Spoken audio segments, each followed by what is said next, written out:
E aí, pessoal, tudo bom? Bom dia, boa tarde, boa noite. Vamos falar algumas coisinhas. Eu acho que vão ser necessários mais de um vídeo para comentar muitas coisas que são repetitivas e, e é um grande problema que algumas pessoas não conseguem fazer um novo passo de ensinar alguma coisa que seja diferente para a gente, entendeu? Então, algumas pessoas do contexto da Galiza estão sempre falando as mesmas coisas. E isso não está sendo suficiente para dar um passo a mais para fazer essa integração historiográfica, cultural, social, política, para chegar aos dias de hoje. Então, você tem que falar do passado para chegar no presente. E tem pessoas que só ficam ali no passado. E é claro que nessas andanças da gente aprender a história com eles, com os portugueses, a gente acaba aprendendo muita coisa interessante. E ao longo dessa jornada também você vai também refletindo que muitas dessas histórias podem ser revisadas. E há pessoas que ainda acreditam nessas versões historiográficas. Eu conheço pessoas entendem que o mundo delas tem uma certa visão historiográfica que é diferente da minha. Mas isso não significa eu todo dia acordar com pedras na mão contra elas, ofendê-las, insultá-las, desamigar, ou então até mesmo utilizar nomes que não tem nada a ver, né? Então, assim, para algumas pessoas quando você tá ali alinhado com a história dessa pessoa, muito bem, você é o amigão, você é o camarada, você é um cara muito legal. Mas se você diverge daquele ponto de vista, pronto, acabou. Você é chamado até de coisas que eu nem poderia imaginar, né? Como que é fascista, espanholista, mas basicamente é isso, né? Fala que eu estou a serviço da história espanhola. Então, assim, se não for igual a história dele, já era. E aqui nós não vivemos nesse tipo de guetos, né, de não falar com aquele grupo porque ele pensa diferente. Não, aqui todos nós falamos, independente do pensamento que a pessoa tenha, né? Então aqui nós não temos um grande problema dos nossos antepassados ficarem, assim, enfim, entregando o vizinho para ser morto. É claro que na nossa recente história do país, né, a gente teve sim problemas de ideológicos, de pensamento que faziam com que até mesmo estudantes ou, sei lá, uma pessoa pudesse denunciar um professor, ou um operário, ou um sindicalista pela sua posição ideológica, né, ao ponto da polícia vir prender a pessoa, né? Mas não era uma coisa assim tão covas coletivas, de fuzilamentos, né? Nós tivemos sim mortes, mas não é uma questão cultural de vizinho ficar entregando vizinho, né, para ser morto. Então é isso, nós não somos uma cultura desse tipo. Acho que os nossos problemas são outros e muito mais complicados, inclusive. Se algumas pessoas falam de 11 mil mortos, desaparecidos, fuzilados, aqui a gente pode falar realmente de cifra de milhões de escravizados. O entendimento de nação, Brasil, é uma coisa muito recente, mais recente do que o que é a escravidão. Então, o Brasil, né, como nação soberana, começou em 1889, né, como república, e como monarquia em 1822. Então, antes disso, é uma coisa bem diferente, né? Do que você se glorificar de ser uma nação milenar, né? Vamos lá. Também quero deixar aqui um abraço para o José Miguel, que agora está se fortalecendo com novos equipamentos, melhorando sua informática, e em breve teremos novas discussões interessantes sobre esses conteúdos que a gente gosta de fazer aí, tretar com o pessoal, né? Bom, vamos fazer o que interessa então, que foi de uma postagem que vai gerando aí um universo de pesquisas, né? Então, a postagem inicial era um mapa. Mas como as pessoas já estão entrando aqui com as pedras nas mãos para atirar, né? Antes de debater, eu fiz um teste. Eu coloquei só o mapa para ver qual seria a reação das pessoas, né? E é muito interessante, porque o mapa que eu vou colocar aqui e mostra bem um mapa de um contexto geopolítico em dois momentos, no final do século XI e no século XII. E ali os seus respectivos, sei lá, reinos, né? E aí começa a brincadeira, né? Porque eu vou já para a postagem mais importante nesse conteúdo, que foi a pessoa colocou Reino da Galiza, né? Porque no mapa está Reino de Leão. E aí a pessoa está me corrigindo. Reino da Galiza, Leão era a sede régia. Todos os documentos da época, tanto de outros reinos europeus como muçulmanos, fazem referência ao Reino da Galiza. Espanha, com H, era o Califado de Córdoba. O Reino de Leão é um invento da historiografia espanhola do século, deixa eu ver aqui se tem mais, XIX, que pretende estabelecer no reino visigodo a origem da Espanha, obliviando a existência do reino suevo como sede em Brácara Augusta. Então aqui, nessa frase aqui, tem muita coisa que a gente pode debater. Desde essa questão do reino da Galiza, ao que seria a sede régia, e documentos da época, que a gente pode falar também, a questão do entendimento de que é Califado de Córdoba, e também a própria questão do invento da historiografia espanhola, que também é muito interessante a gente debater, como uma consequência lógica que eles tentam colocar, de uma lógica que eles tentam colocar, que dos visigodos virou Astúrias, depois virou Leão, depois virou Castela, e hoje é o Estado espanhol. Temos essa divergência historiográfica tranquilamente, e de repente eu posso até colocar aqui o nome dos autores espanhóis que fazem parte dessa construção. Aí eu vou passar para essa parte de que Leão era a sede régia. Então, o que ele está querendo dizer? Eu já até estou entendendo o que ele está querendo falar, que existia uma sede religiosa e uma sede de governo, né? Então, uma sede religiosa galega e uma sede religiosa de poder, o poder real, né? A gente também não está naquele momento dos reinos absolutistas. Então, esses reinos, tinha muitas terras que eram governadas por condes, etc., duques, né? Tinham uns poderes bem interessantes, né?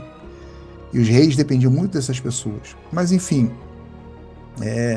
se a gente vai falar de uma capital régia,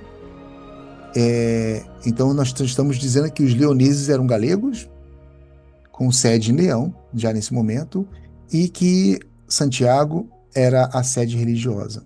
Eu vou, só para quebrar aqui um pouquinho, Braga também era a sede religiosa e Coimbra era a sede real, não é? Ambos eram portugueses. Ambos tinham um projeto, serem portugueses. Percebem?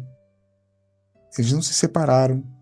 É diferente de uma sede régia leonesa que não quer ser Galiza, que não quer pertencer a Galiza. Consegue ver isso aí? Se você não consegue dar esse passo, é difícil, né?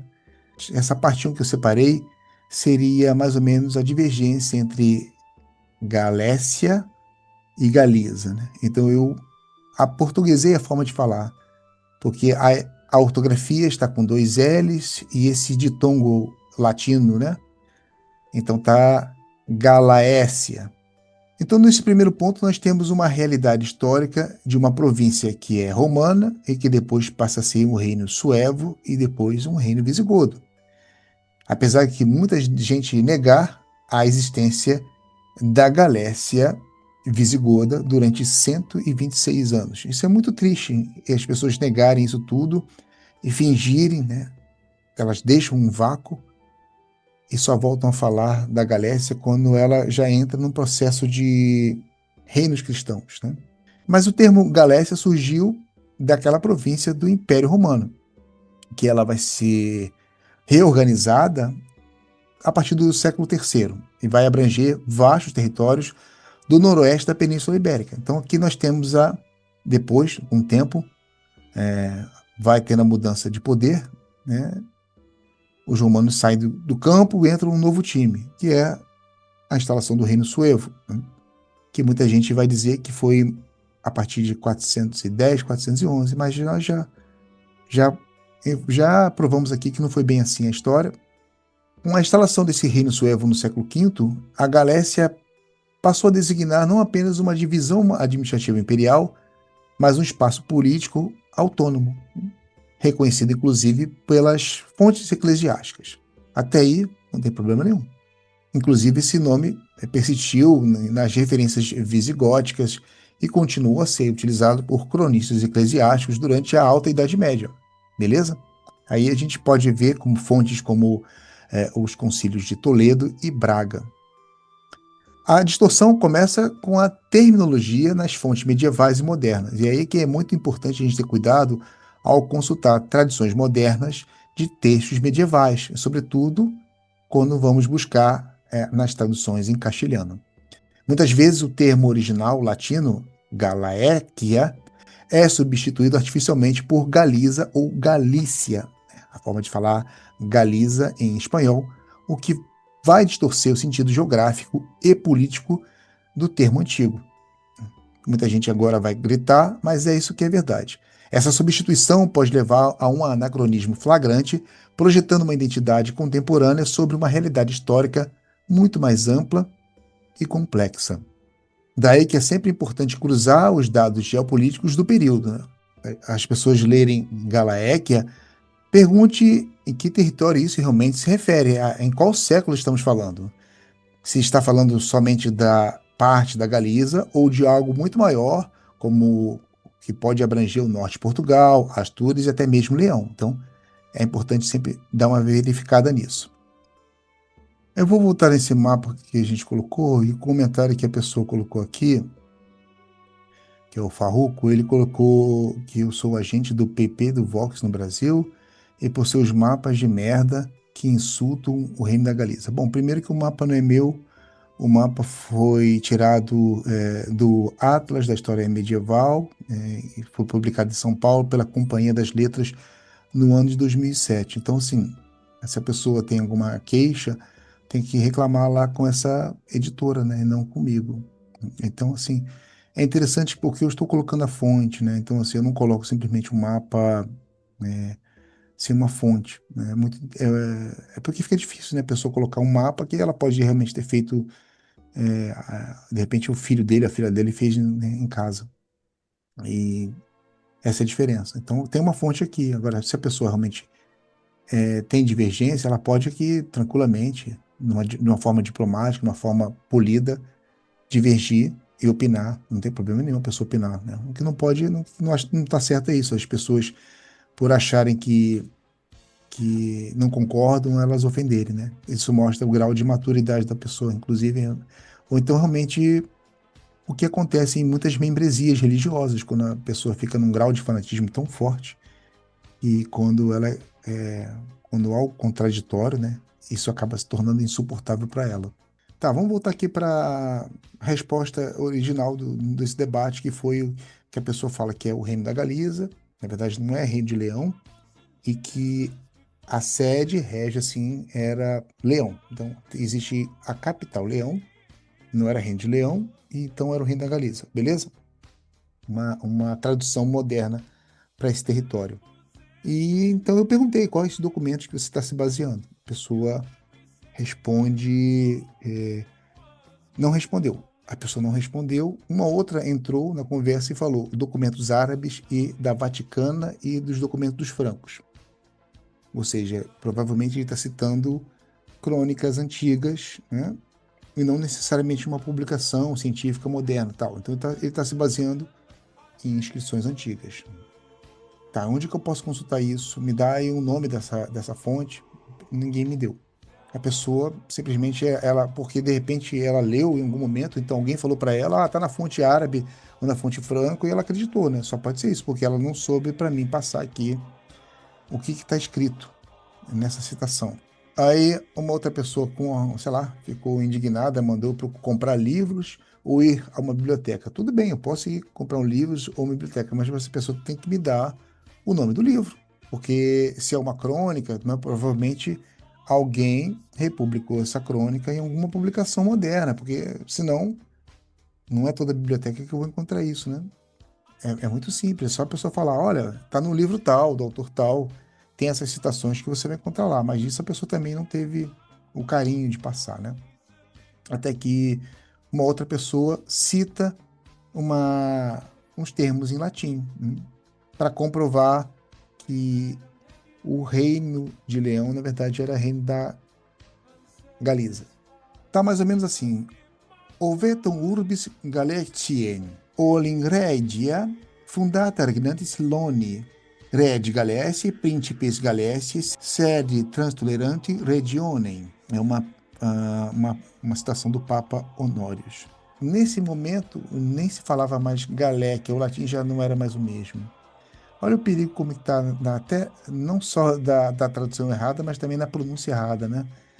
Então, o latim vulgar do século, sei lá, século XII, do século XI, do século X, já não é o mesmo do latim falado no século I, no século II, né? Mas a pessoa, o guru, ainda insiste em falar galéquia, não é galéquia. Eu vou só citar a parte que nos interessa aqui, no caso que supostamente faria uma remissão à Galécia. Então, por exemplo, aqui, Aldefonso Galicense Regi Nobilissima. Esse aqui fala do Fernando, deve ser o Fernando I, que tomou em casamento Sancha, né? Que é a filha do Afonso V, rei da Galécia. E depois ele vai citar aqui e o imperador Bermudo, na Galécia. Ponto. Que é essa Galécia aqui? É a Galécia? É o grande território da Galécia? É a Galiza? Não tem a faixa que começa ali em Lugo, em Ourense e vai até o Oceano Atlântico? Ou é um grande território maior? Ou o que é tudo isso? Então, todo esse território maior seria a própria Galécia? É uma coisa que a gente tem que discutir também. Esse último aqui, a grafia que foi colocada para simbolizar esta Galécia já está um pouco diferente. Está falando aqui do rei Afonso, filho do rei Froila. Os espanhóis vão falar Fruela. Deixa eu ver o que mais que ele coloca aqui. Com a ajuda de Deus, assumindo né, o apogeu, o ápice do reino da Galécia e Espanha. Então aqui ele separa dois mundos, Galécia e Espanha, que havia perdido por meio da fraude de Mauregato. É uma treta familiar que tem aqui.